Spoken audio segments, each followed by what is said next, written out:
Okay, we're good. Oh, our girl's back. Jamie is back. Hi. I got a confession to make. What's up? You know that life-size cutout of you? You got rid of it. No.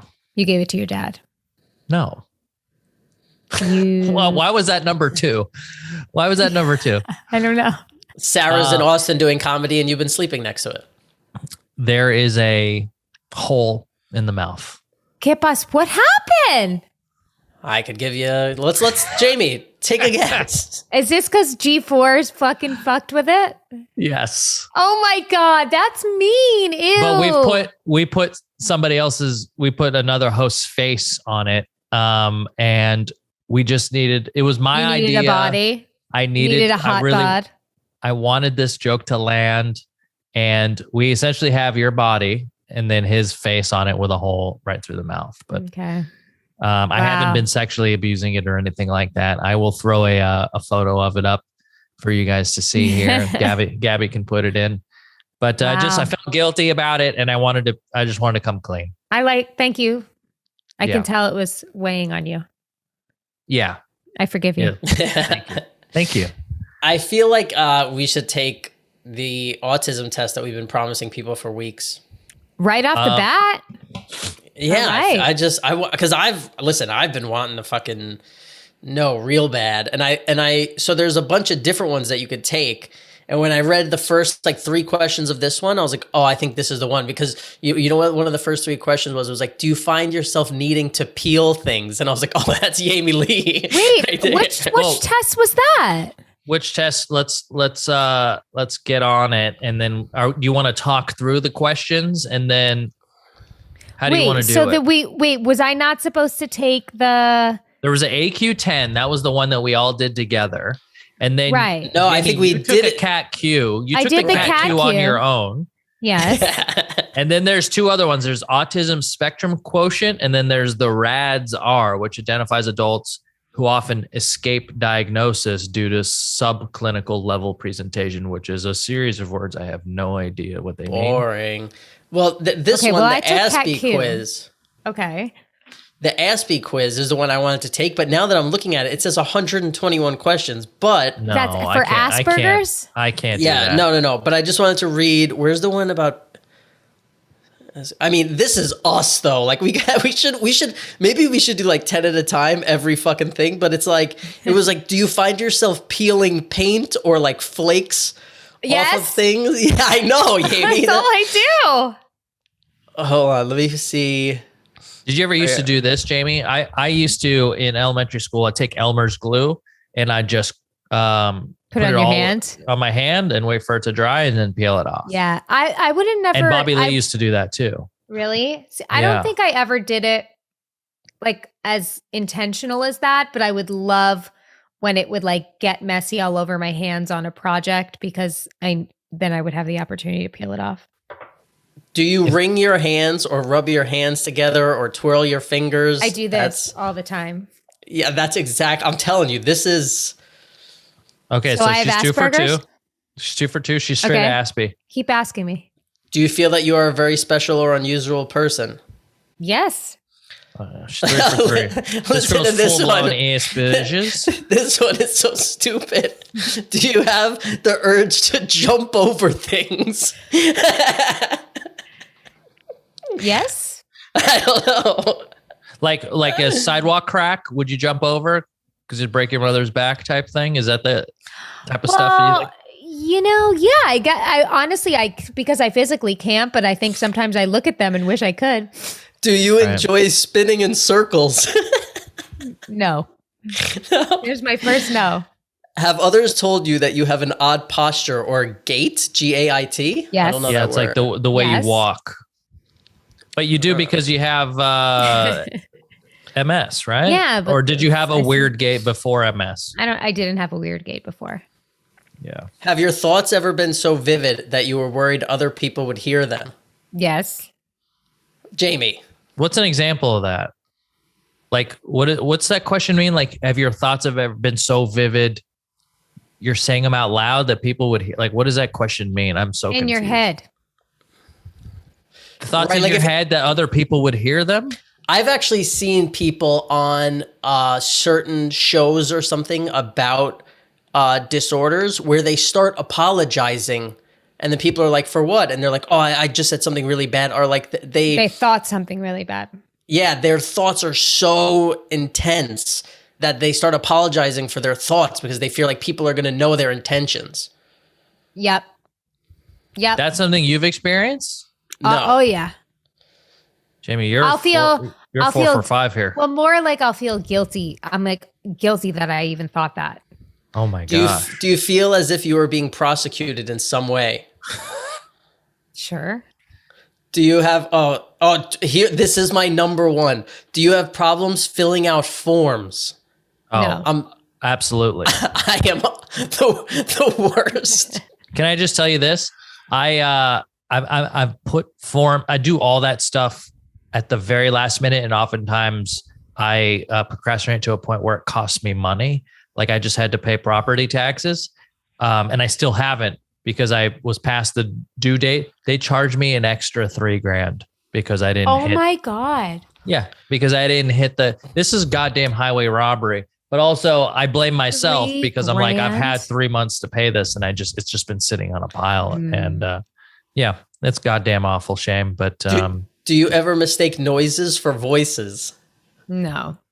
Only once in my life. And that was when I was a kid. I was scared of E.T. and the scene of E.T. drinking a beer and then burping in the movie. I heard a burp and I ran into my parents' room. I said, E.T.'s drinking our beer. Please help me.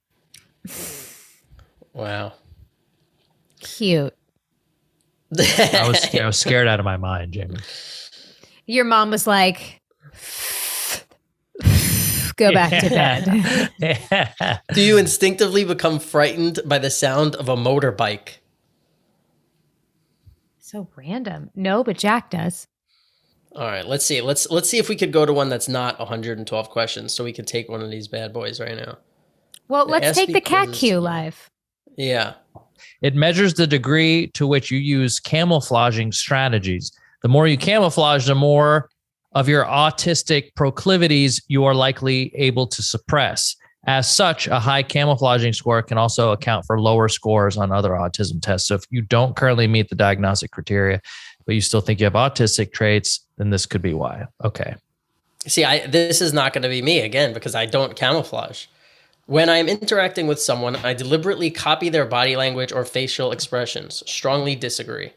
Yeah, I don't deliberately disagree. Do it. Yeah. Okay. I monitor my body language or facial expressions so that I appear relaxed. Agree. Somewhat agree. Just because I know how much I used to not do that when I was like crazy. I would be like, who fucking cares? And now I'm like, okay, let me chill out a little. I somewhat disagree here. I rarely feel the need to put on an act in order to get through a social situation. That is the most disagreeing. Yeah. I rarely feel the need. I do. Disagree. My whole, every social interaction is an act when I'm with strangers. When I'm with my whole friends. life is an act. Yeah. When I'm with my friends, zero act. But when I'm with strangers, it's all just like, otherwise I would just be standing there being like, hey, I don't want to be here. Like, Okay. I have developed a script to follow in social situations. Oh, strongly disagree. Yeah. Like a bag of the wind, baby. Somewhat agree. Where like, I think when I started going on these dates, you're like, all right, well, you want to like do this. And like, this is a couple of things.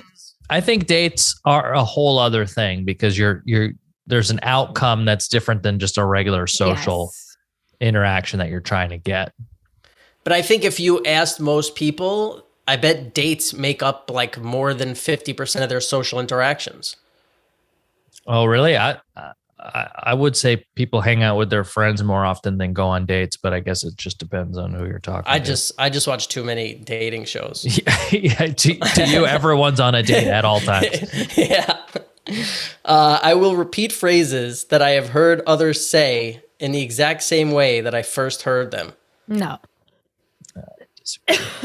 Disagree. It's I don't even know. No. I adjust my body language or facial expressions so that I appear interested in the person I'm interacting with. Strongly agree. Yes. Big time. Yeah, I agree because I want them to feel like they're being listened to. Right. So like sometimes when you're trying to be nice, when you're playing your video game, you'll raise an eyebrow when Sarah's talking to you or something, right? Yeah, or I just might glance, like do a quick glance in between goals or something. Yeah. Such a good guy. I know. In social situations, I feel like I'm performing rather than being myself. Agree. Yeah, I'm with Jamie here. That's kind of... It depends on who I'm with, though, also. Like, I don't feel like I have to do that with, like, Rob or you. But if I'm with people that I'm less comfortable with, then probably I'm doing that more. Yeah, I disagree. Yeah, I have a feeling these are for when you're not agree. like at home with your family. Like this is like when you're out in public. It's too open-ended, these questions. Yeah, I don't even know if at this point, like when we're together, it's a social interaction. You know what I mean? Like any one of us can just like disappear for 30 minutes and no one would be like, whoa, where did that person? In my own social interactions, I use behaviors that I have learned from watching other people interact. No. I don't think so. No. It seems like my answer would be no, but then if I think about like, but isn't that like what we grow up doing? Right, that's what I'm thinking. Like, if I was just doing my own thing, like my kids act like me. Like when I see them with other people, they respond to them the way they treat people in public. They treat waiters the way I treat waiters. Like, you know what I mean? Like they copy me. Is it like you're thinking about doing that behavior versus just like doing the natural instinctual behavior that you would do, but both can be learned from people you've watched. So yes. I'm going somewhat disagree here. It's interesting too, right? Because it's like if I never saw someone hold a door for someone who's like 20 feet away, would I ever do it? Like, you know, especially like an elevator door, I think I'd always be like door closed. But then there's sometimes where I'm like, oh, you should be a good person and like do this. Yeah. Bo always holds doors for people. I love that's that. Nice. No, that's nice that he does that. I always think about the impression I make on other people. Yes, all the time. All the Hard time. Agree. I'm still wondering what Lance Bass thinks of me. I'll ask him. Have I not followed up for you? You need me to follow up? Because then I'm gonna seem too needy. You know what I mean? Like that, I'd be worried about that. So I've just got. That's it. He knows his effect on people. He liked you, but he said it seemed like you were using mannerisms you learned from watching other people. Yeah. I always think about the impression I make on other people. I did somewhat disagree. I like sometimes I do. Like a stranger, I don't give a fuck, man. Like. On a, you know, like I've talked about it where somebody in like a store is like, hey, can you do that? It's like, peace. I get away from it. No, every single person that I come in contact with. But then like if I go to like Jamie's house for Christmas and like Cutter's family is there, it's like, oh, I want to be like really nice to these people. So like you make an effort, right? Yep. Yeah. Yep. Yeah. I'm not a monster. I need the support of other people in order to socialize. No. I mean, somewhat disagree. I feel like it's nice to have if people are like your friends. Yeah, but you don't need it. I don't need it. So I put somewhat disagree. I put neither disagree or agree because it just doesn't help me either way. Like I don't care. I don't want to be doing it. I practice my facial expressions and body language to make sure they look natural. Never. I feel like as an actor, maybe not me. I've done some like mirror work in my lifetime. Yeah, you have to see kind of what you look like, what your face is doing, as opposed to what you're thinking. But I don't do that like for any other thing than like, oh, maybe I should look a certain way on camera. But I'm gonna put disagree. I don't feel the need to make eye contact with other people if I don't want to. I don't feel the need. No, I do feel the need. I agree. I don't feel the need. I don't feel the need to make eye contact with other people if I don't want to. I disagree. I don't feel like I have to make eye contact if I don't want to. But so let's say agree. So Jamie, when does that happen to you? Like I feel like I have to make eye contact with everybody. Yeah, like when are you like, oh, I better look this person in the eye? I don't know. Like if I'm standing near someone or like there's this awkward situation I'm in almost daily when I pick up Jack from school because of COVID, like we're not allowed in the school. So all the parents have to stand in a parking lot, like waiting for the teachers to bring them out. So we're all like not in a line. We're all like randomly standing there. And sometimes it's like 3 or 4 of us. And like, when am I supposed to stare at the floor on my phone? So I look around and I wait for them to make eye contact because I'll like do my checklist. Like, okay, I've made eye contact with all these people. It's no longer awkward. Does that make sense? What do you think? Do you ever feel like something might happen if you don't make the eye contact? They'll think I'm rude. Okay. I have to force myself to interact with people when I am in social situations. Oh my God. Sometimes, yeah. So agree. Cass? I don't feel like I have to force myself. I think generally what happens is like, I should probably go talk to that person. So I'm not just sitting in the kitchen by myself, like waiting to refill this drink. Then I'll go talk to someone. Then I'll be glad I talked to this person once I get into a social situation. At first, I'm always like, why did I come here? I guess I'll go. So I guess there's a disagree here, maybe a somewhat disagree. I'll put somewhat disagree. I have tried to improve my understanding of social skills by watching other people. Nah, I don't know. Either I don't know.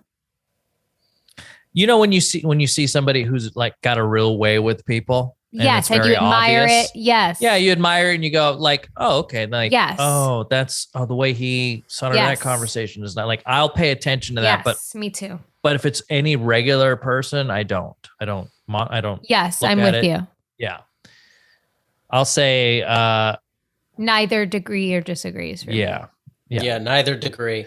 No degrees. I said I said neither agree or disagree too. I monitor my body language or facial expressions so that I appear interested by the person I am interacting with. What? Didn't we already get this question or a version of it? I monitor my body language or I try and get my head tilt in. I go, mouth open, head to the side, and a nod. I'll somewhat agree. I'm with you on that. Oh boy, it's our buddies over at Blue Chew. Fall is here, and we could all use a stiff breeze. That's right. This episode is brought to you by Blue Chew. Guys, confidence can take you far in life. It can also help in the bedroom, especially when it comes time to step up to the plate. I am a Blue Chew customer. I will have you guys know that the process of getting this Blue Chew was the best part. Now, you used to have to subscribe. Used to have to go to a doctor to get Viagra or Cialis. No more. Okay. What happens is you go online, you sign up, you talk to a doctor, and then in a few days, you get a nice little discreet brown envelope with some blue tablets in there. And these boys get you going. They really do work. If you guys are looking to spice up what's going on in the bedroom or just improve an already great situation, I do recommend Blue Chew. And you guys could benefit from the extra confidence when it comes time to perform. So we've got a special deal for our listeners. Try Blue Chew free when you use our promo code Pajama at checkout. Just pay $5 for shipping. That's bluechew.com. Promo code Pajama to receive your first month free. Visit bluechew.com for details and important safety information. And we thank Blue Chew for sponsoring this pod. Help us. We know we need better help. We've talked a lot about BetterHelp on this pod because we've all talked about the benefits of therapy, how important it is for you in your everyday life. Nothing has to be wrong for you to go to therapy. It means you're recognizing that as a human being, we all have emotions and we all need to learn how to live with them and sometimes control them, not avoid them. And these aren't things that we're should be able to do or should be expected to be able to do alone. And that's why there are professional people that devote their lives to help people, work through life. And BetterHelp is an online therapy website that helps you with that. BetterHelp is a customized online therapy that offers video, phone, and even live chat sessions with a therapist. You don't have to see anyone on camera if you don't want to even. It's so much more affordable than in-person therapy, and who does in-person anyway nowadays. And you'll be matched with a therapist in under 48 hours. So just give it a try, you guys, and see why over 2 million people have used BetterHelp online therapy. And Pajama Pants listeners get 10% off their first month at betterhelp.com/pajama. That's BetterHelp.com/pajama. Don't wait until it's unbearable, guys. Okay, I got 91. I got a 90. I got 100. Ooh. I wonder if females are more likely to camouflage, like because of the society we live in. Like, do you think? Maybe we're just more sensitive. I mean, we can be more sensitive. I don't know. I don't know the answer to that. I think men are more honest with each other than women are. Like than women are with other women. I think that's I'm finding myself that's like changing as of late, but I feel like naturally men, like men can like rib on each other. Like your ways of like interacting with each other is different than women. But I think it feels to me like there's been a slight shift in that I think that that women are being more honest with themselves and then in turn with each other. Oh, wow. Let's look at this. The Cat Q scores, women 124, men 110. That's for people that are autistic. Right. And then the chart below are neurotypical. So like non-autistic folks. Oh, so then the women are higher in one and lower in the other. Yeah. This is interesting. I got to be honest with you. I don't know how to read the results here. It sounds like we are neurotypical according to this. And, although sometimes we have some tendencies that feel like we identify with what it must be like to be autistic, I don't think we totally register. Yeah, that's good. Big day for us, guys. This was good. I'm glad I'm not officially autistic. Cass, there's something else I wanted to bring up. So I want you to answer this and then I'll answer it. But okay. So on our Reddit, somebody says, why do Rob and Cass call each other babe? It's like babe. Yeah, new fan here. I noticed Rob likes to call Cass babe a lot. Nothing wrong with it. I'm just curious if he's saying babe or something else. And then here, I'll read the comments and then you could say why we call each other babe. And then I'll say my version because I think they might be different. Because it's their version of dude or bro. He's just saying, hey, babe, I find it endearing. This is somebody else. I find it endearing coming from California. It's like hearing dude all day, and babe, it's nice change of pace. This next one is interesting. It says, because those two suck each other's cock. So thanks. The next one says, I actually started doing this with my friends. I never realized I got it from Cass and Rob until now. Just a little ironic. I love that. I love that. I love hearing people they say hell yeah all the time now. Yeah. So, and then the last one is, I have convinced myself it is a semi-ironic tip of the hat to Dennis Miller. All right, go ahead, babe. How do you... I guess it is a little Dennis Miller-y. I don't know where it started. I feel like I might have heard you do it and then I did it. Were we doing like a voice or something? Were we doing like a... I feel Rob did it first. So I actually feel like it was when me, you, and Joey first started hanging out. And we were doing some guy's voice who was like this like fake Hollywood guy, and we were kind of always making right. Yeah, and we were always making fun of him, and it became like this ironic, like, come on, babe, like, I'm here for you, babe, what's going? And then Joey and Cassim did it all the time, and I didn't do it. And then when I moved to LA and Cassim was picking me up every time I got in the car, I'd be like, how you doing, babe? And then it just kept going, babe, and now it's all the time. That sounds right. Yeah, I feel like it was, like it felt like an impression of somebody that kind of just happens where we're doing something ironically and then it just becomes a part of our language. Like I'll tell you right now, Sarah and her friend Kim, they do a podcast together called This Bitch. Check it out on whatever.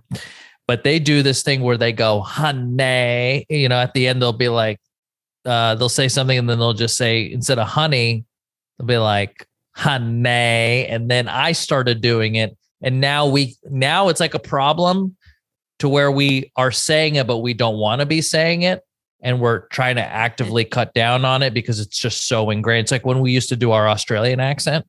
Remember when we went through that like 4 weeks of just pure Aussie? It's exactly that. And it started as a joke. You start doing it enough, it just becomes who you are. And people start looking at you weird and you go like, no, it's a joke. But is it really at this point?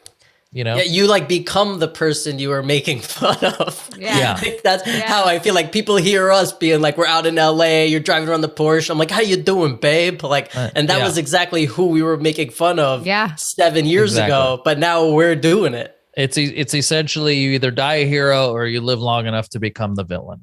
That's exactly what that is. Wow. It just hit you. I hit you hard, baby. How's running G4 out of your home? Oh, it's insane. I was telling Jamie before we got on the pod today, I know we don't like to talk too much about the COVID, but the Omicron has been something that has been wiping taking people out. Yeah, it's taking people out. It's like it's spreading faster than I remember us experiencing at all in the last 2 years. Yeah. It seems to be the cases do seem milder. But like, do you remember the first person that you heard got COVID and it was like a friend of a friend of a friend? Yeah.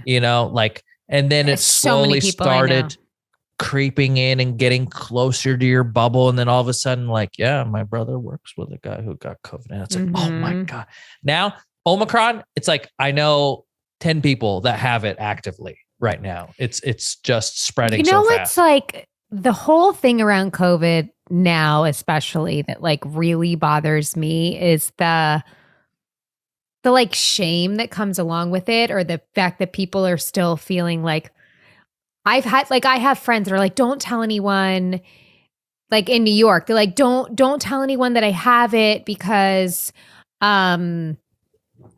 for whatever reasons. And like, I'll say out loud, like my dad has it. And like, he was like, just don't tell people. But like, no one did anything wrong. Like they're good people being like, they're following the rules. They're doing everything right. All of them are vaccinated. Like all of the things that you can run your list of like the people that are, putting everyone else's lives at risk. Like, I just think we have to like really release the fact that like this is something that's probably not going to go away. And I think that the variants are hopefully going to continue to get weaker, where it's just a thing that just people are going to get and hopefully be able to just manage a lot better. But I really would love for people to not feel bad or be made to feel bad for having it. Like my girlfriend in LA has it and she was like, I don't want to tell anyone because I feel like I have like an STD. Like I'm embarrassed to say that I have COVID. And she's boosted and wears a mask everywhere, all the fucking things. That's the thing with this is that I know people that are vaxxed and boosted that are still getting this. So that's why but that sort of stigma that you're talking about, definitely I had when we were on like the A version of this thing when it before it reached Omicron and whatever. If somebody got it before, I was like, that you person were careless. did something. That person went out. That person, went to a party, or they didn't wash their hands. They just have poor habits, and it was very much like having an STD. And now people that are doing all the things, like you said, doing the precautions, wearing the mask, doing all this, they're getting it. And so my sort of idea of what a person who gets COVID is like just being washed away into just like, it can happen to anyone, anywhere. And so, I feel like it kind of has to happen like this for us to finally we're doing everything remote. Everything's shutting down again, which is the worst part of this is like, things are shutting down. I was supposed to go to CES to cover the Consumer Electronics Show. That's out the window. All these companies are pulling out. Yep, it's done. We're doing all our shows at G4 remotely this week. And this is like, I mean, I thought we already got past this. Like we were doing this from home for months, and then we got into the studio and it was like, oh, like finally we're on our way towards something. Like everything seems to be getting better. And now it just seems like it's reverted. Is it wiping back out 3 sports steps. right now? I know NFL was changing games. Like there were games that were supposed to be on Sunday that they had to move to Tuesday and Right. this, but I don't know. I know hockey canceled some games. Yeah. Baseball's over. I don't know. It's a bummer that it's happening during Christmas. So you guys are watching this. We just had a Christmas, and it's one of those things where like I have to test before I go see my parents because they're vaxxed and they're boosted, but I don't trust that that's going to hold up. And so now we're doing the same thing we did last year, where we have to make sure we're testing like a day or two before we go see my parents for Christmas. And now you got New Year's, and we're probably just going to have like a weird New Year's where no one does anything. And so that's it. It's kind of a bummer, but the fact that the cases are milder is at least one silver lining in this. You know, I know people that have gotten through it pretty quick. So I don't know a single person who's not like, oh, my blah has COVID. Like my whatever, like one, you know, like it's like you said, it's not like, oh, my friend's brother. Like it's all like, yeah, it's boom, like right my there. whatever. Yeah. Yes. Yeah, I watch people test positive, like in front of my eyes. Like we all had to get rapid tested, then get their company, and then like we have these 30-minute rapid tests, and it's like a thing that sits in a little base station, and it lights up positive or negative. And a little person will come over and talk to the person that took the test, and they're like, "Hey, man, you're gonna get positive." And that person has to like get in their car, like can't really talk to anyone. They have to just get in their car and drive away, like almost kind of like they were. Were they asymptomatic when they found out they were positive? Some people were, yeah. Whoa. Some people have I know have COVID right now, feel 100% fine. A couple people I know have like a really bad flu. So it's kind of all over the place, and it's anecdotal. I think if you have the vaccine and have a booster, what I've seen is the effects of Omicron are lessened, but it doesn't mean you won't get it. So I still do, recommend if you guys haven't yet, get a booster. I'm still waiting to get my booster. I think I'm going to do it next week, but I don't know. You're right. It's going to happen. It's just I made the peace with it that we're going to get it every year, and you're going to have to either get a shot or not for it. And, it's just a part of our lives. So I don't know if we have anything else to talk about when it comes to that. Sorry to bum anyone out. And if you are sick, we hope you get well soon. Yes. I had to go get a test the other day for something. And like, I'm walking around looking for the spot, and like, these places were like $129 to get a test. And by the time I got there, they had like pieces of tape over 129, and it was like $4.99. Like everybody's just like hiking up their prices, all this stuff. There's like lines everywhere. Isn't it supposed to be free to test? Well, that's the thing. They have free tests, but you have to just show up and stand in line for those. Where the ones where you pay like $499, it's like, hey, if you come at 6 p.m., we'll take you right in. Wow. Yeah. So, and also some people like don't want to wait a certain amount of time for the thing, and they have like 15-minute tests, or I don't know. I didn't learn all this stuff, but I stood in line at one of these places, and you get to the front, and these people don't speak a word of English. They were like, like, and like you feel like you're in like the Soviet Union or some shit. And like, they're like, pull your mask. And like, I pulled my mask down, and the person like shoved something up my nose and this, and I was like, okay, is that it? And like, they pretend like you're not even you're cattle. Human, because to them, you're like the 10,000th person they've fucking shoved the thing up their nose this week. You're number 456.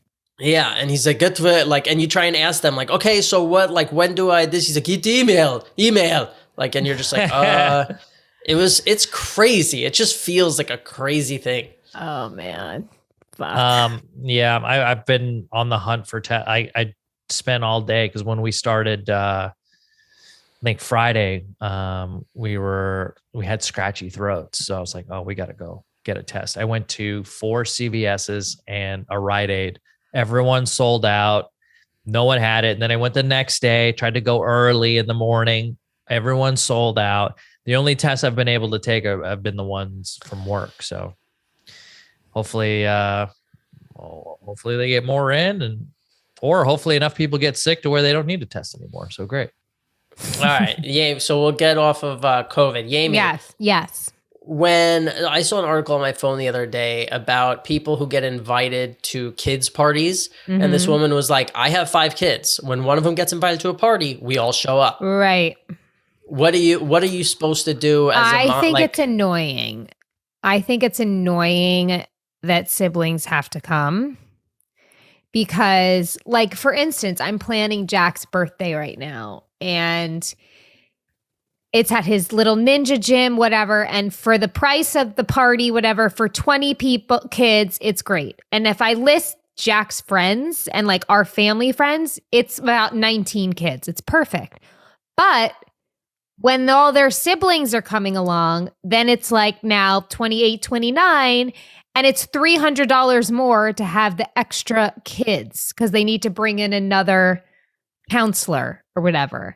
Right. And it's fucking annoying. And I put on the invitation, let us know if siblings are coming for head count, trying to like passive aggressively being like, not, because some invitations will say siblings welcome. But look, if it's at an open park, sure, siblings are welcome. But in a limited space, I just think it's annoying. I never, ever bring Jack to one of Bo's birthday parties or vice versa. We divide and conquer. And I know some people may not have that option, but if you do have the option, I don't think it's cool to bring your other kids. I think when you have 5 kids, like this woman did, it's a whole different ballgame. Like if you have 2 kids, it's like, I guess what, but like if you are having 20 kids at Jack's party and everybody brought 5 siblings, it's 100-person party. Yeah. Like, how can you just be like, yeah? And the woman was like, oh, it's okay. Don't worry. We bring good gifts. Ha ha ha. It's like, nope. No, that's not how. That's not how it works. You can't do that with any. Like if I'm going to a wedding and I'm like, oh, I have a twin brother. Like I got to bring him. Like, you know what I mean? It just. Do we have emails? All right. Here's an email. This is a guy. I think is his first time writing in. His name's Philip Lerner, and the subject is bagels with lox and cream cheese. Yum. Well, hello. First of all, Cass, what did Jamie say to open the pod last week, 12/14, that caused you and Rob to laugh so uproariously? Do you remember that? What did I say? Yeah, remember we bleeped it out? No. We were doing a commercial and you said something and we all was hysterically laughing 2 weeks ago. And then we were like, bleep this, Gabby, but put it in. She did. What'd she say? Oh, I forget. I remember laughing. Gabby's gonna have to bleep this now. You were just like, I use numerously. Like whatever you said was just like, I need to. Yeah. And then you know what you said? Yeah, we were talking about, Jamie said something funny during one of the ad reads that we had. Yeah. Phil. It had to be something. We get a little saucy in our ad reads sometimes. We got to enjoy it. Let's see. It had to be something way over the top to elicit such laughter from Rob, especially since you guys are so open about anything and everything and don't hold back. Oh. Hey, I have an idea. How about making it a contest for the fans to guess what Jamie said? I'm going to go on a limb and guess it was something sexual. Does it begin with a D? You know what? I don't care. It doesn't matter. It was fun as hell just to watch the laughter, even without knowing what she said. Really, LOL. Jamie, I thought it was amazing that you had a dream about Jim advising you before an audition.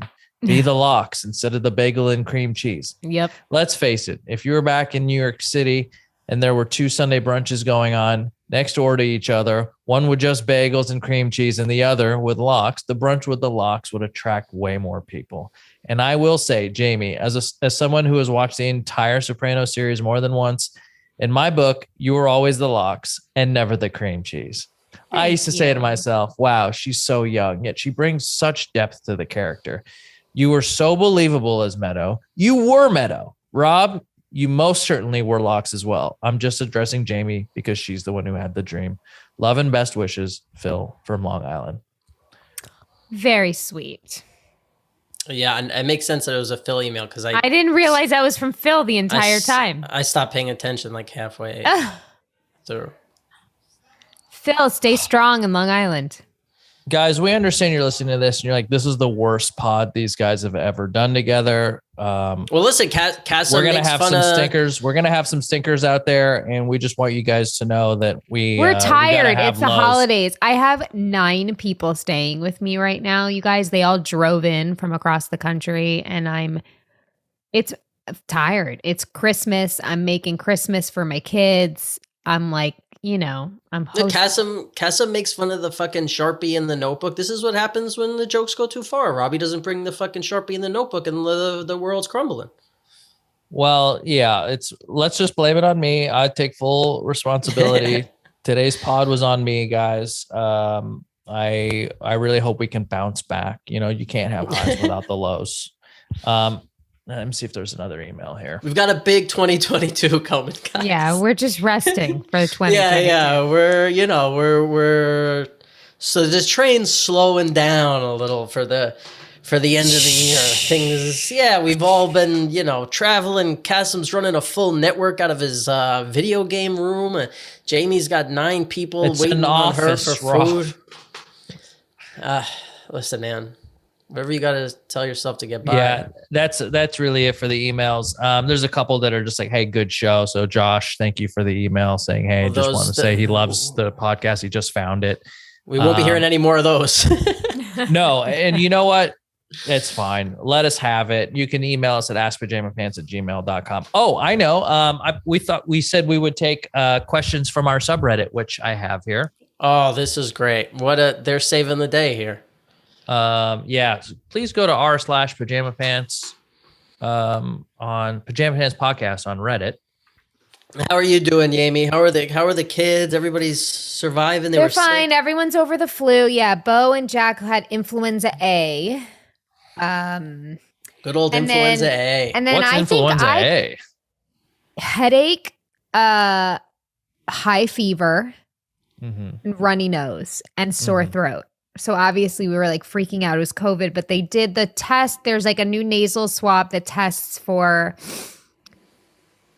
all variants of COVID and all strains of the flu in one test. And they both tested positive a week apart for influenza A. And then the past couple of days, I had called Rob because I was having body aches and temperature and I was getting concerned, but I've taken tests many, many times and I'm negative for COVID. So I think I kind of had like a very, diluted form of influenza A that I just got from my kids. I feel like your immune system is just like the strongest out of anyone we know. You like never get sick, right? Yeah. Yeah, you're I don't. Cookie. Like I actually today, Cutter was like, what's wrong? And I was like, yo, I've been sick. I think like people forget like the past, like, cause I had really bad body aches for like 3 days and I was like popping Advil and like powering through it. But I was like, just cause I don't remind you all the time that I'm sick, like I think he forgets that I'm not feeling well. I fucking got pissed today about that. You guys heard it here first. They're breaking up. She's going to be on the market soon. It's very possible. Theragun, Theranone. Hey, this is the most upvoted comment on the Pajama Pants AMA, which we promised we would take these questions from you guys and do them on a pod. And we've waited 8 weeks now. So I'm going to go ahead and read them to you and we can all answer them together. This one's from Evening Head 4310. This person asks, is Cutter ever going to be on the pod? And the comment right underneath that says, Cutter's not real. Speaking of Cutter. He's real. Well, he has been on the pod, just not like a full guest. He's been on the pod. Oh, but they mean a guest? I agree. I don't have the setup for 2 here. So not in the near future, but he's willing. He's down. He said he would do it. Maybe we could have him join in via Zoom from like his office. Yeah, that might be fun. Because he was like, I think at first he tried to play like he didn't want to be on the pod. And then we were doing the pod for like 6 months. He's like, you guys still haven't had me on the pod? Yeah. Like, he said he didn't want to be on the pod. What are you talking about? Maybe we do it next week while you have people there. So maybe there's somebody there to watch the kids. Mm-hmm. Yeah. You don't want the inmates running the asylum while you guys are both doing a stinker of a pod. This one's from Nuka-Cola Dustin. It's 2 questions. First question is, if you could spend an entire year with someone who had passed away, but you would lose all memory of them after, would you? Oof. No. This is a weird question to me. If you could spend an entire year with someone who had passed away, but you would lose all memory of them after, would you? So you're spending a year with someone who's dead? Yeah, yes, you can they come bring back them to life back for the for a year, but year. then you forget everything, all the previous memory you have of them and the year. You forget all of it. Oh, really? That's what I think. So then, like, they never existed? So you wouldn't even miss them? Well, what's that's basically more how I important? live my life about my friends, you know? Is the memory the most important part, or the time that you're spending with the person the most important part? Is that what this question's ultimately asking us? Yes. I think the memory. I'd say keep them dead. I'd say just keep that person dead. Let me just hang on to their memories. I don't want to have to suffer any more trauma. Agree. Well, I feel like unless it's like a romantic partner or a kid, like nobody needs a year with somebody, right? Like, right. I would pick my grandpa, but like, I'm not like, man, this 11th month was strong. Like, you know what I mean? It's kind of like you see them again and you enjoy, and then this, but like, I don't know if the year is that important. But if it's a romantic partner, then like obviously every minute counts, I guess, right? Mm-hmm. Yeah. I feel like Elvis would get old after 8 weeks, you know. But if I could bring back Princess Di, you know, maybe we could have like a real royal like fling. So, but then if you had Elvis, you could get him like a reality show, and you know, like that would be fucking. Then you'd just be working for a year. Do you think if Elvis was alive, like in this time of day, he would have gone down to have like the rabbit hole of having like a reality show at one point? No way. Yeah, I feel like he would be like Jake the Snake. Either. Yeah. You do? I feel like it would be like bad, because I just feel like he would be so like, from eating like peanut butter and bacon sandwiches, he would just be like so out to lunch. Yeah. Like mentally, that if they came to him with like, hey, I have $1 million, you could stay in your home, just let us video you. I think he'd be like, all right. Yeah. I think about that a lot sometimes. I think about how like celebrities from back in the day would have been in this version of Hollywood. That'd be a good show. I think they would be pretty disgusted. That'd be a funny sketch show. Oh, just dead celebrities in today's time sketch show? Yeah. I feel like, you know, Marlon Brando, Elvis, these guys, we started to see their decline while they were alive. Mm-hmm. And so if they were already alive, it just would have got way worse, you know? Yeah. I mean like bring them back like in their prime, but in today. Oh yeah. See, I picture like Elvis and Marlon Brando like flipping houses, you know, and then like the pipe bursts, and then it's like watching. They got a show on TLC, and then the other builds. Yeah. The second question on here is: would you rather be able to read people's thoughts when you first meet them for 5 minutes, or be able to see yourself through their eyes for 5 minutes? Read their thoughts. Yeah, that's a much more powerful tool. I would know what people with the internet now. You could hear what people think about you. It's pretty easy. Let's see here. Willby Baby says, any tension between Rob and Gabs after last season's Knicks Hawks series? No, our bond is way too strong to let sports get in the way. Man, do you guys talk sports with each other? Or is it like I had no idea this? No, I'm not even like behind my back. I'm not even like a Knicks guy. Really, I'm a New York like sports guy, but I don't give a shit about the Knicks. The next one, and I gotta agree here. This is from 4D. Bring back Gabs. What do you guys say we have Gabs zoom in on one of these? Yep. Or Gabs, you can come down to my house. I borrowed a nice mic, so we have another nice mic here. So Gabby, come on down. The only thing, Gabby, is that there's only one chair. Get to sit right here on Daddy's lap. Okay. That's calling HR. That's the corporate cast. RJ Dresden says, did you watch What Happened, Brittany Murphy? I recently watched it and listened to Will Janowitz's pod shortly after. I cannot help but notice similarities between Brittany's husband Simon, and Yami's ex, douchebag D, always hanging around the set, older, investments, career direction, etc. Yami even defended him at one point. I could be way off base, but it was eerie listening to the story. I'm sorry, I didn't read this ahead of time, so if we can cut this out. Okay. I don't know. I don't even know who she's referring to. So, I mean, they definitely had different energy.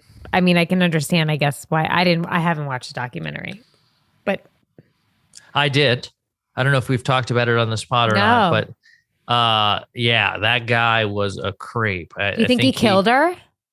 I don't know. I don't think he killed her, but she died of like a flu. What ended up happening is they found out that there was black mold in the house, and then with the combination of like prescription painkillers that they were on, and like they were doing a lot of funky drugs, and they found out because he died also of the same thing, and it turned out that there was a ton of black mold in the house. So who knows what kind of, like, there was like a sort of respiratory issue that they were having, but they were out of control, like drug addicts. Yeah, they were hopped up on a bunch of stuff. But he was, I think the way they presented him was like as a grifter con man who took advantage of her estate and her finances and did whatever he could to make her rely on him. Like, you know, she started accepting these roles, but she got rid of her manager and everything had to go through him. And he was negotiating all the deals. He almost had her like, I don't know what that syndrome is called, but she couldn't do anything without Stockholm. Kind of Stockholm. Yeah, I mean, it's kind of like she was a prisoner, but like, you know, it was essentially she wasn't allowed to kind of think for herself without him kind of. And then all the stuff that happened with him and like her mother after Brittany passed away, and they had this insane Larry King interview. If you guys don't watch anything, don't watch a doc, at least watch the interview that the husband and Brittany's mom did with Larry King. It's fucking insane. And the shit that they say in there, he's talking about seeing her body and like he's making weird comments about like how curvy and like it was curvy in all the right places. I mean, it's just like really weird stuff. Insane. And it felt kind of icky watching it. And it's not the greatest series as far as production because they have like a lot of like the talking heads in it are like YouTube beauty gurus. So, and they're like putting on makeup as they're talking about like Brittany Murphy's Did they know death. her?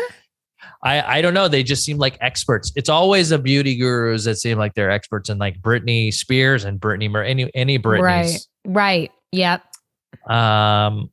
So I don't know if I can recommend it, but it did have enough information to where I was like, this is a lot more complicated than I thought.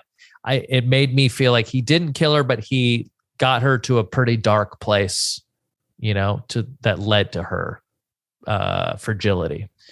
You know, when I was doing drugs, there was like a long period of time where there was a bunch of black mold in my apartment, and I never cleaned my apartment because I just whatever. I found it one day when I like got sober. It was like behind the toilet, but over in the corner where you couldn't see because like the shower was there, whatever, and like it was fucking nasty. And I called my doctor right away because it looked crazy. Like you're like, yo, this looks like a science experiment or whatever.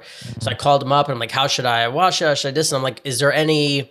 Because you Google it and you see all these things. And I asked him, I'm like, is there anything, like, what is this going to do to me? And he was like, nothing. You're going to be perfectly fine. And I was like, oh, and it was like such a relief. And then right after that, he said, but your immune system's just never going to be the same. I was like, what? Like, and he's like, yeah. I mean, you're just like, you know, and then he just like said whatever he said. I was like in shock at that, but he's just like, wow. But I haven't noticed anything. I don't know. But I remember him saying like those exact words, which was fun. Terrible bedside manner. Yeah. Yeah. Okay, so another request for Cutter as a guest is from Grove of Cherries. Here's I'll let him know. Yeah, please send it on over. Send it upstairs. This one's from Deleted. Did you guys grow up with religion? If so, do you still practice, believe in it, or are you secular, cultural, etc.? What are your thoughts on Israel, Palestine? I don't know if we have enough time for that last one, but did you guys grow up with religion? Yes, I grew up Jewish. I was bat mitzvahed. Oh, hell yeah, dude. But then I would say we live in a very spiritual household. We say prayers not necessarily to God, like but it's however they want. Like my with Bo likes to say God. That's what he feels comfortable, because he says, like, what should I believe? I said, whatever your heart feels like is right to believe. But for me, I feel like it's more of like an entity, a universe. But we have a belief system within our house, and like a faith in our house, and a way of life within our house that we're trying to teach our kids. But I wouldn't say it's necessarily Judaism or Cutter grew up Christian. Like, it's not a specific religion. What are the things in this faith, in this belief? Are there core tenets that you want to make sure that they take away? I think it's, a lot of it is like, if you're looking at the negative, then that's what you're going to experience. And if you're looking at the positive, then that's what you're going to experience. And look, life's going to bring you ups and downs and lots of different things. And we're allowed to feel what we need to feel through them. But in certain scenarios and in everyday life, if this is how you're going to look at it, then that's what your life is going to be. Like, that's what I'm trying to teach Bo the most of right now. And like, in creating a life you want, I just think, to me, it's like, I've tried to explain to him that, like, when you wish and the feeling you get of like, oh, I really want this, and it makes you so happy, like, is just as real as if you had it. So I'm trying to explain to him, like, that feeling is just as good as if it happens or not. So whether it happens or not, something like that will happen or something different will happen. But like, allowing yourself to feel those feelings is really important, because it'll be familiar when it comes. Am I making sense? Yeah. 100%. Yeah. I was talking to somebody the other day who was describing like the career path they wanted to be on and wanted to take and this, and they were talking about like the end goal. Well, there was like 15 years from now, and they're like, God, like, I'm going to be the best and this, I'm going to be the best. And I was like, well, that's not going to be the best time. Like, you're going to look back at now when you have this like burning passion for this thing you want to do, and you're going to be like, God, man, when I was fucking 24 and I just wanted to do this fucking thing every day, and I didn't care what the end result was, like, it was just, I loved waking up and doing it. And yep, like that, I think that's the time when you look back and you go, holy shit, like that's what's up. And there's like that famous thing of like when people, it takes them 3 months to like plan out and like get to the top of a mountain or whatever. Like, when they get to the top, they only stay there for 10 minutes, they look around or whatever. And like, it's all about the journey or whatever, but it is. The climb. Yeah, Amy, tell them it's all about Not that me, shit. it's Miley. Yep. What about you, Cass? I grew up I spent my first 4 years in the Middle East. My parents were practicing Muslims. I had to pray. I had 5 times a day. I had to do the Hajj, which is pilgrimage to Mecca, which I do remember as a 4-year-old kid. Not all of it, but I remember just walking all day and fucking hating every second of it. How often did you have to do that? You just do it once, I think. You said 5 times a day. Yeah. Oh, you pray 5 times a day. I know the way you said it sounded like you did the pilgrimage. I do Mecca 5 times a day. Here's the thing with Mecca, when you go there, child abuse. There's this black cube that everyone walks around, and in this black cube, there is a meteorite in it that everyone tries to get close to touch, because they believe it's like a meteorite that like. Is there a sword in it? No, that's sci-fi. It's a sci-fi idea you have. Sorry. And there's so many people that people get trampled and people die, all because they're just trying to get. They're brought to this place because of an idea of a book that told them they had to come here because it's a holy land, and I understand, and I like the idea of people being driven to a point where they believe in something, but I have feelings about it, like leading to like someone's death because they just felt like they had to like get close to an object or close to a physical thing. And it seems kind of silly to me.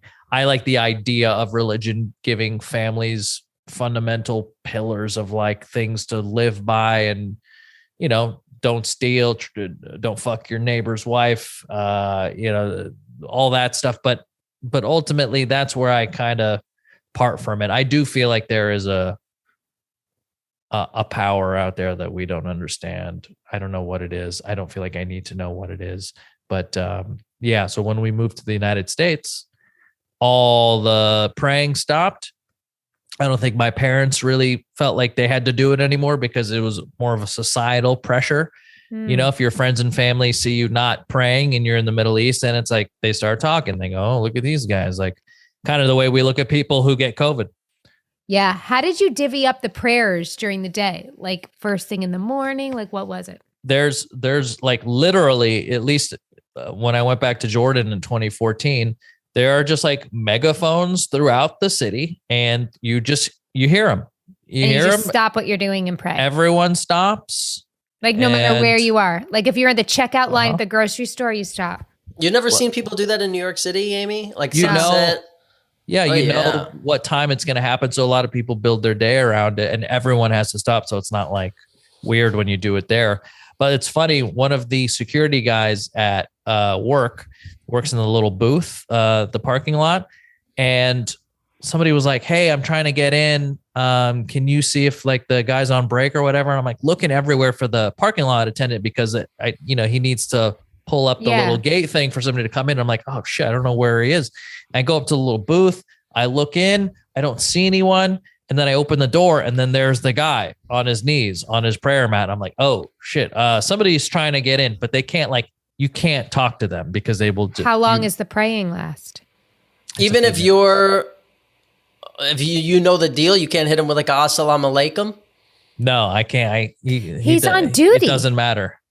Yeah, I know. Oh yeah, I just he's thought a security guard. Religion over. I mean, if you're gonna rob someone, try and find like a Muslim doorman because you've got 5 opportunities during the day to get in. Get those times down, bro. When you started working for Best Buy, did Black Friday ever remind you of like the trampoline? Did it remind you of the black asteroid You're like from the meteorite? A little bit. Yeah. A little bit. Everyone. That's why you gravitated towards DVDs. Yeah. No. Yeah. That's a great point. That's a wonderful point. Black Friday is a pilgrimage. You know, what do you think about those? What do you think about those $100,000 rollable TVs? Have you seen those? That's one of the things I was excited to see at CES. I think. Look, TV technology is only going to get $100,000 television. Yeah, but look, when I worked at Best Buy, we sold a $40,000 Samsung TV. Right now, you could buy that TV for probably $3,500. Like this was TV technology just gets cheaper and cheaper because it's all about the rollable stuff is different. It's new and that's going to stay expensive for a while. But it used to be all about size and used to be about pixel density and resolution and refresh rate. How black are the blacks and all this stuff. It eventually all comes down. But I think what'll end up happening is that we're all going to go to an augmented reality thing where you can just put on a pair of glasses like this and then it's either VR or AR, and then you'll be able to look at your room as it is, have a blank wall in your room, and then just watch whatever you want through your AR or VR goggles. I don't like that. And you won't even need a TV. You don't like that. What is it about that? I don't want to put on glasses.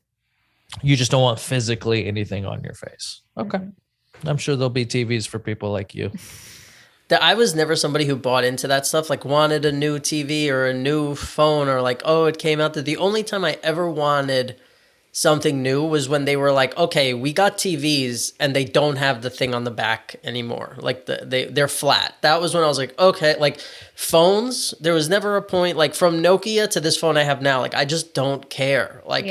Yeah, great. But I never felt like I needed any of it. But for some reason, when they were like, hey, that box is off the TV, I was like, oh yeah. I will say though, we just got a frame TV and it's dope. Like a picture frame TV? Yeah. What do you mean a frame the TV? Samsung. Yeah, the one that has the art on it? Mm-hmm. Yeah. What do you like about it? I don't know. I mean, it looks like it's just a piece of art hanging on your wall until it's a television. And I don't know. I think it's just a nice I don't know. It just has like a good energy about it. I don't know. I like it.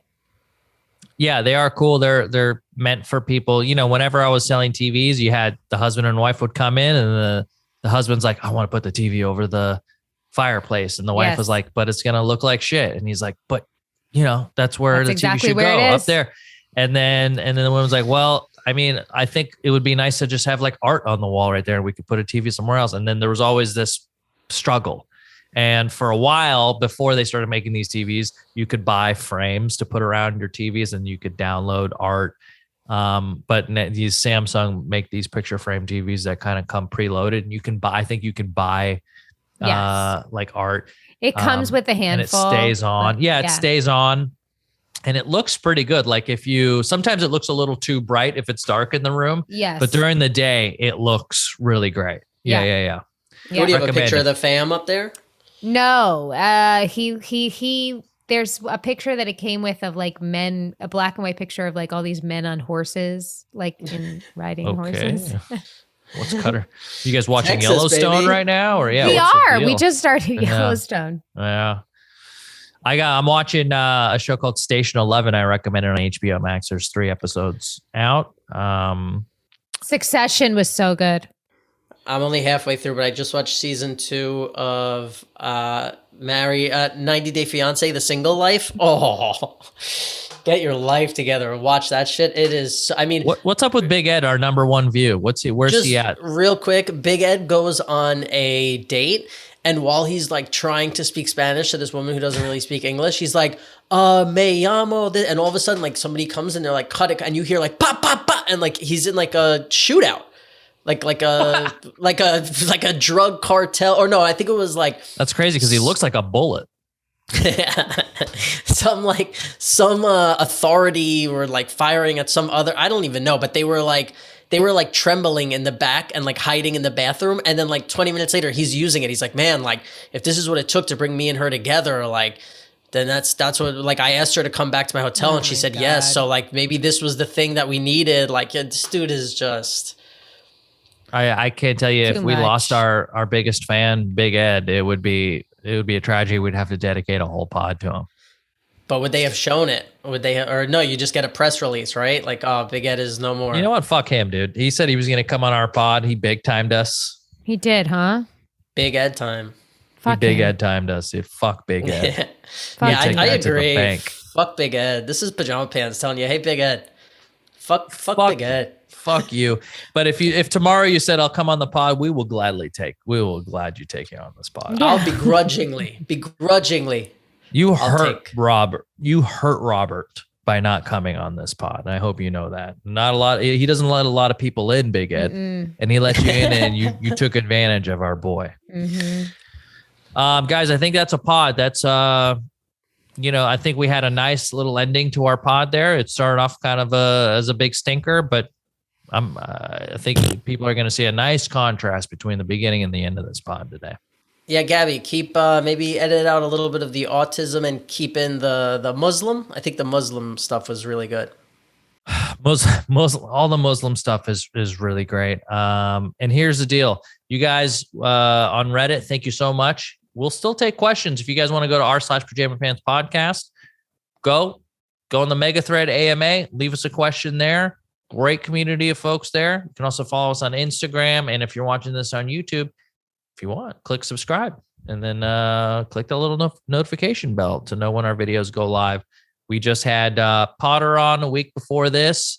We just had Christmas. We got a New Year's coming up. And I was on Sarah Weinshank's podcast. Check that out. That's a good one. That's on her channel, Shank. And Rob's Off the Grid. Me and Jamie are on Instagram. Anything else, guys? No, 2022. You guys just wait and see. We got a big 2022 coming. Oh, happy holidays. Yeah, you're going to remember. You'll remember this moment right now when I said it. You'll be like, oh, that's what Rob was talking about. Big 2022. Yeah, have a good New Year's, guys. This is the last pod of 2021, and we hope to see you rejuvenated and we're going to set resolutions. It's going to be such a good year. I'm going to exercise again. Yeah, guys, I want to learn how to fold a fitted sheet. That's my resolution. I don't think there is a way. Is there? Yeah, I've watched a YouTube video on it. Still couldn't do it. Me neither. That's how hard it is. I'm going to do it. Well, thank you guys for sticking by us for another year. Yeah, we're over 2 years in, and you guys somehow are still here, and we appreciate you guys still watching, even though we're in different parts of the world.